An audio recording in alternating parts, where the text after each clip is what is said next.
Nah, apakah Abraham versi Alkitab dengan Ibrahim versi Al-Quran adalah oknum yang sama?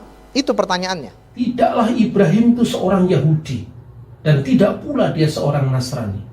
Maka na Ibrahimu Yahudiyan wala Nasraniyan, walakin kana hanifan musliman wa makana minal musyrikin.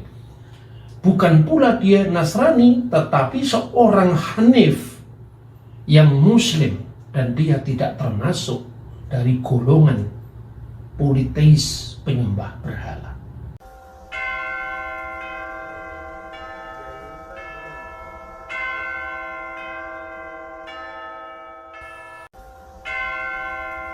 Nah, apakah Abraham versi Alkitab dengan Ibrahim versi Al-Quran adalah oknum yang sama? Itu pertanyaannya. Jika sama, mengapa berbeda dan bertentangan kisah dan faktanya? Dimulai dari makam atau kuburan dari Abraham di dalam Alkitab. Terdapat dalam Kejadian 25 ayat 7 sampai dengan 11. Abraham mencapai umur 175 tahun. Lalu ia meninggal. Ia mati pada waktu telah putih rambutnya, tua dan suntuk umur. Maka ia dikumpulkan kepada kaum leluhurnya. Dan anak-anaknya Ishak dan Ismail menguburkan dia dalam gua Makpela di padang Efron bin Zohar, orang Het itu, padang yang letaknya di sebelah timur Memre, yang telah dibeli Abraham dari Bani Het. Di sanalah terkubur Abraham dan Sarah istrinya. Setelah Abraham mati, Allah memberkati Ishak anaknya itu, dan Ishak diam dekat sumur Lahai. Jadi di sini tertulis Abraham mati, dikuburkan di mana? Di gua Makpela. Ya. Yang menguburkan siapa? Anaknya, Ishak dan berarti Ismail juga anaknya ya. Itu dalam Alkitab. Kita lihat Ibrahim di dalam Al-Quran, kita akan cari tahu apakah ada kisah kematiannya ataupun makamnya.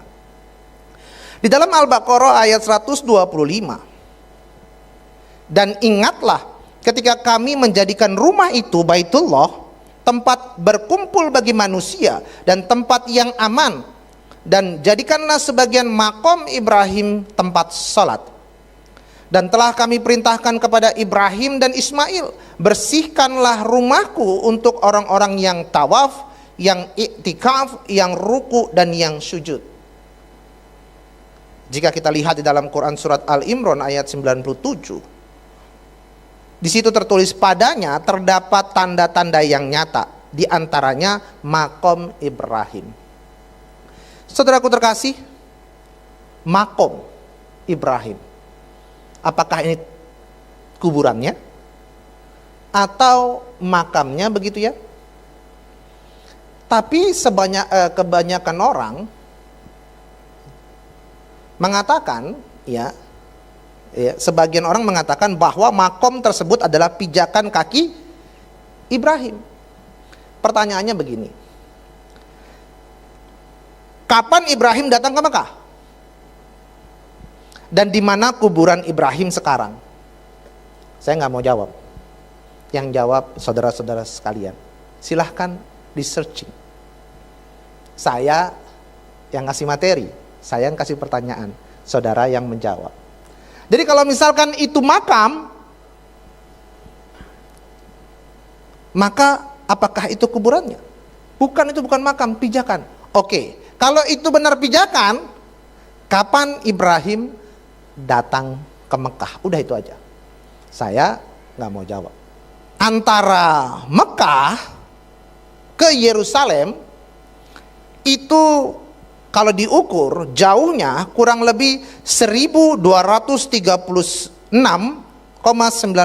kilometer. Ini sejarahnya ya, atau jaraknya gitu ya. Ini sejarah Abraham, benarkah pernah ke Mekah gitu ya.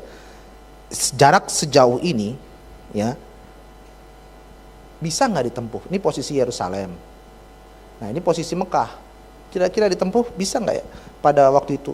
Mungkin naik ontak gitu, kayaknya susah. Naik pesawat belum ada. Naik motor juga belum ada. Naik mobil apalagi belum ada. Jadi kapan?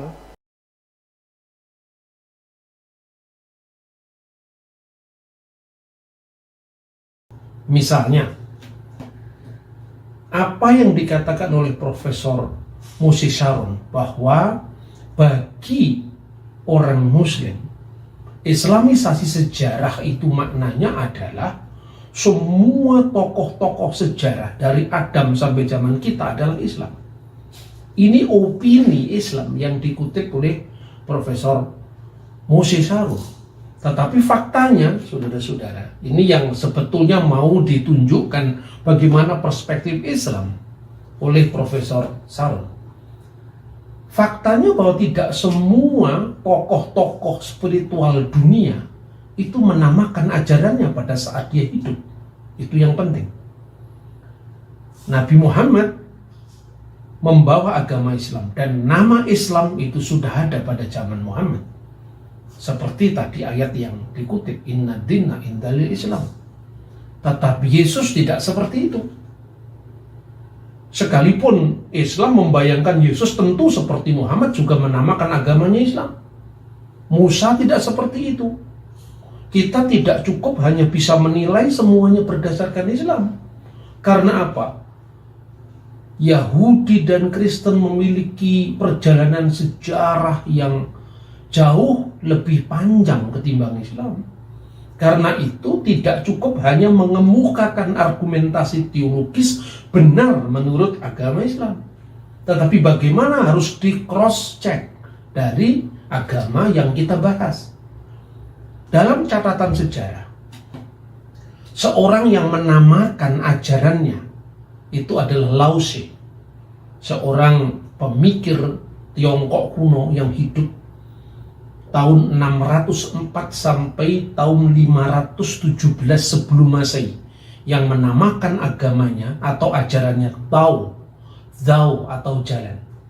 Yang kedua adalah seorang pemimpin agama Manichaeism. Dia menamakan agamanya dengan Dina Nuhra, agama terang dalam bahasa Aramaik. Mani atau Manius itu hidup tahun 216 sampai 274 setelah Masehi. Nah, jadi kata din bahasa Arab itu paralel dengan bahasa Aramaik yang juga dipakai dalam kitab suci agama Mani, dina, dalam makna religion, dalam makna agama seperti yang kita pahami dalam bahasa Indonesia. Jadi catat, yang menamakan ajarannya dengan nama agama pada masa hidupnya adalah Mani. Lao Tse menamakan dengan Tao.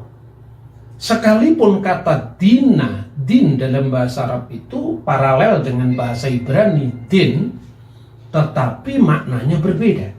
Misalnya dalam doa Yahudi dikenal bahwa Adonai Hakadosh Baruchu, ya Tuhan yang Maha Kuasa, itu disebut Melek Yom Hadin, Raja Hari Pengadilan. Kata ini paralel dengan bahasa Arab dalam doa Al-Fatihah, yaitu Maliki Yaumidin, tetapi maknanya din di sini pengadilan, bukan agama. Nah, ini contoh rumitnya pembahasan ilmu agama-agama dari sudut pandang sejarah. Jadi tidak cukup hanya membaca kitab suci, kemudian sejarah dunia kita teropong menurut kitab suci agama tertentu. Tidak bisa seperti itu. Al-Quran menyebutkan misalnya tentang apa dan siapa Ibrahim atau Abraham. Tidaklah Ibrahim itu seorang Yahudi, dan tidak pula dia seorang Nasrani. Maka na Ibrahimu Yahudiyan wala Nasraniyan, walakin kana hanifan musliman wa makana minal musyrikin. Bukan pula dia Nasrani, tetapi seorang Hanif yang Muslim, dan dia tidak termasuk dari golongan politeis, penyembah berhala. Jadi perhatikan, apa yang dikatakan Al-Quran itu benar 1000%, bukan hanya 100%. Ibrahim itu bukan Yahudi. Jelas karena kata Yahudi itu diambil dari nama cicitnya Ibrahim, yaitu Yehuda. Dan tidak ada orang Yahudi yang menyebut Ibrahim itu seorang Yahudi dalam pengertian agama Yahudi. Begitu juga orang Kristen, tidak ada yang mengatakan Ibrahim itu Kristen, kecuali dalam khotbah-khotbah normatif. Misalnya, jadilah Kristen Abraham, jangan jadi Kristen Lot. Bukan berarti pada zaman Abraham sudah ada agama Kristen.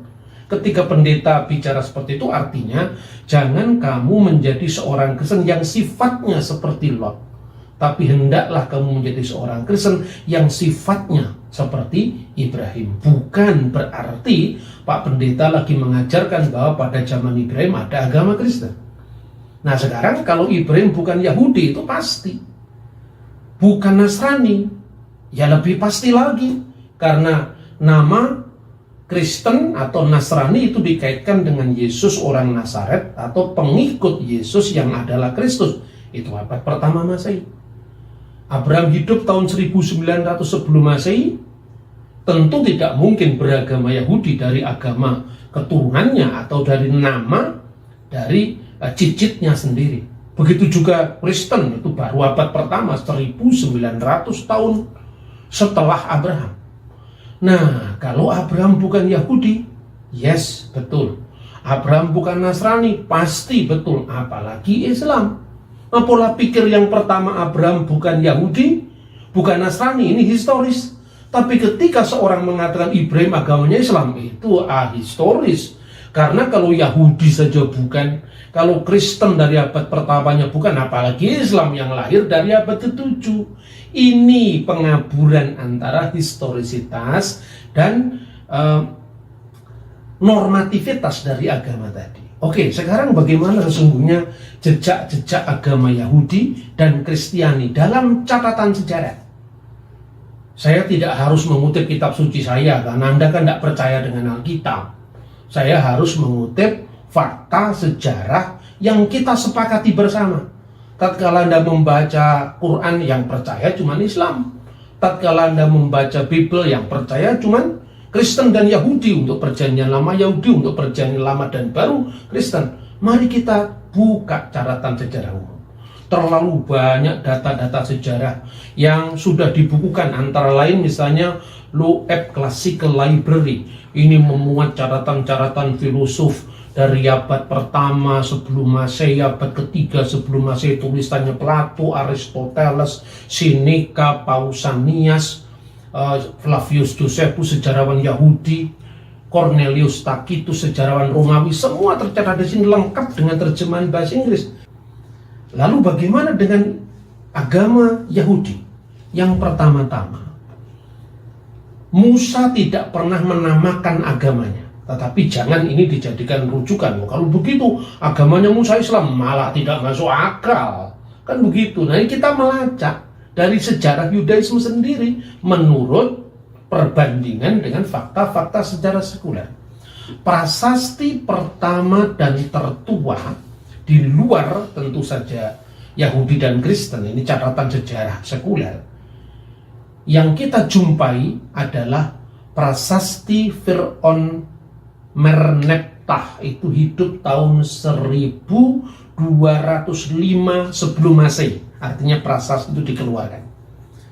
Fir'aun Merneptah ini Fir'aun setelah zaman keluaran. Jadi ini setelah bangsa Israel keluar dari tanah Mesir di bawah pimpinan Nabi Musa dan Harun, diteruskan oleh Yosua, baru ditulis prasasti Merneptah.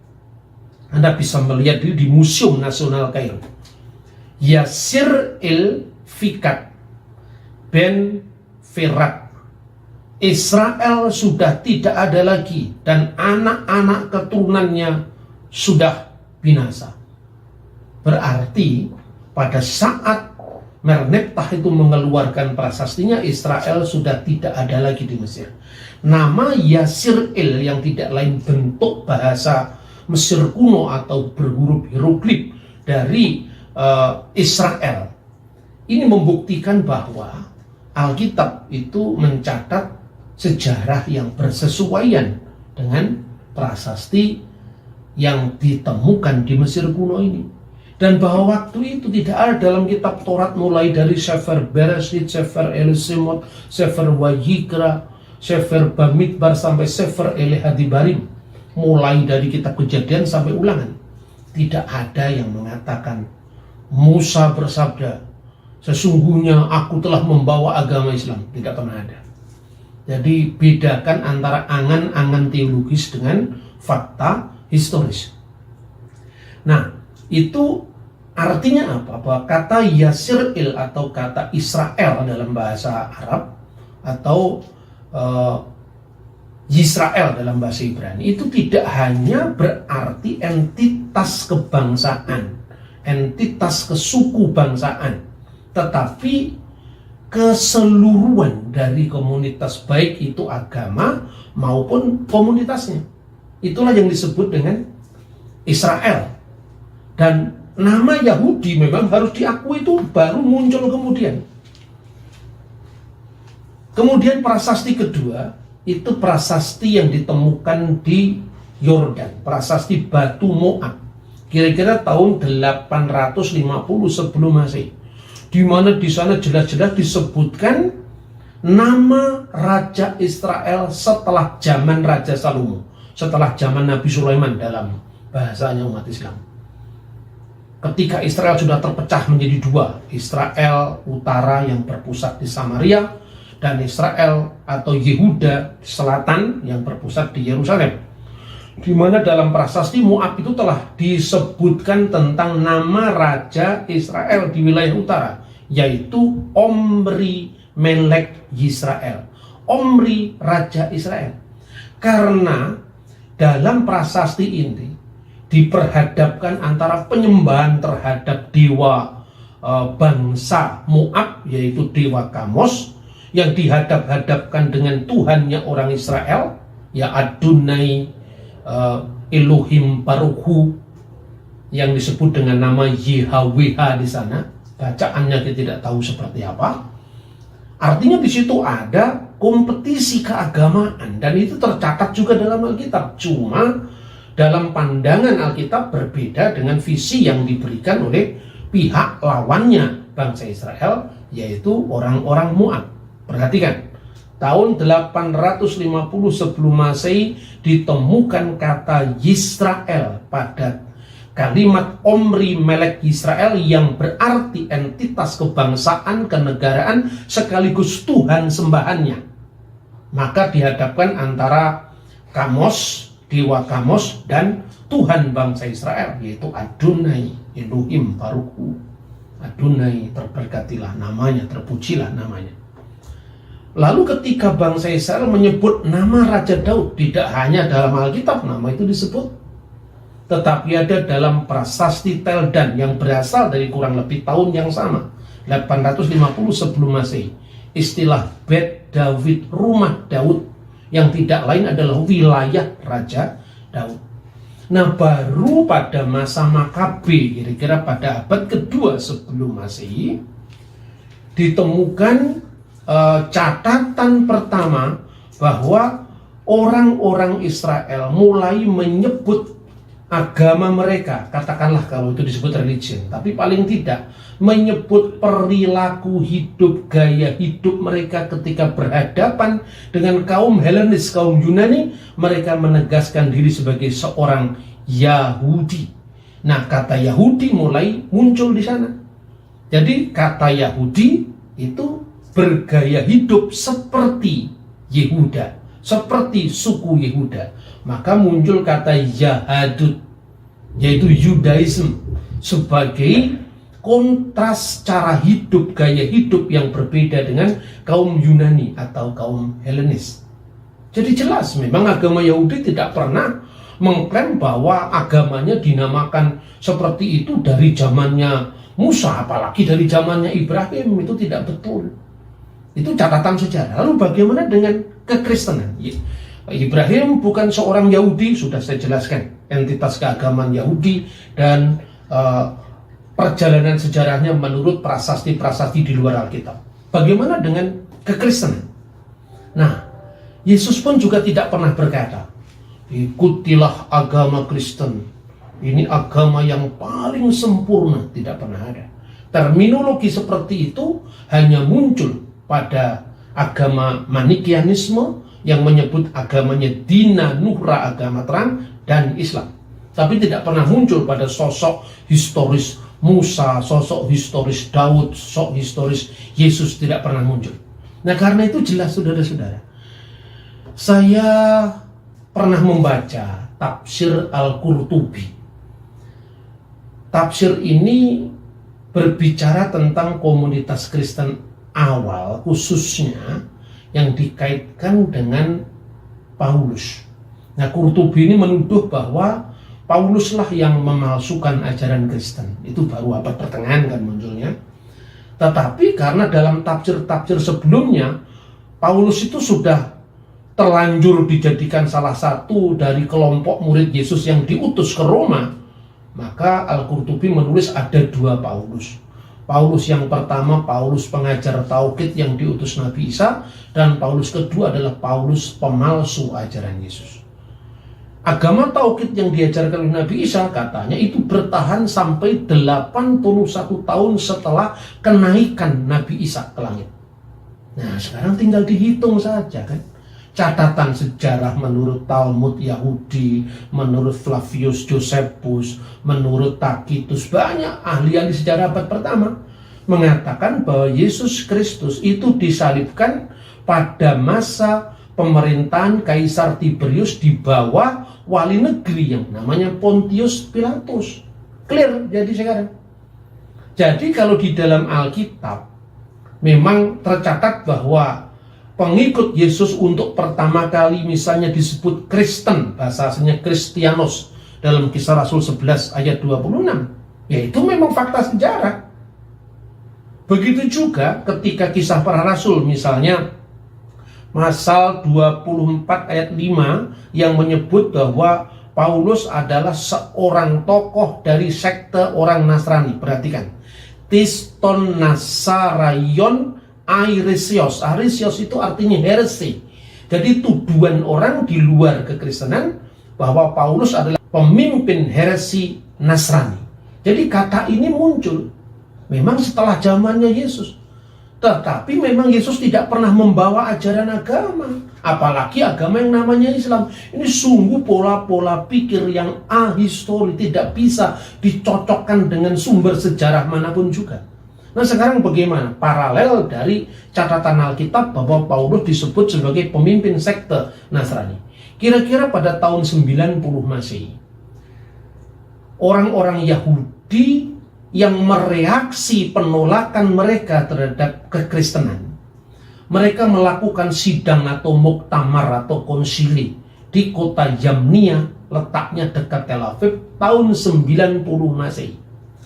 Lalu mereka menambahkan di dalam doa mereka yang dikenal dengan Simoneh Esreh 18 Benedictus 18 berkat. Di dalam 18 berkat itu ditambahkan atau disisipkan yang disebut birkat haminim, birkat bagi orang-orang sesat. Lalu muncul kata nosrim di sana. Ini tahun 90 Masehi.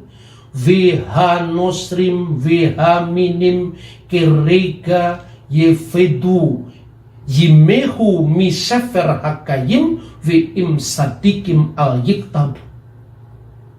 Hendaklah orang-orang nosrim, vihaminim, orang-orang sesat yang lain, kirega yafidu, jimehu misefer hakayim, segera binasa dan namanya terhapus dari sefer hakayim, kitab kehidupan, dalam catatan kitab kehidupan, bersama dengan orang-orang yang benar.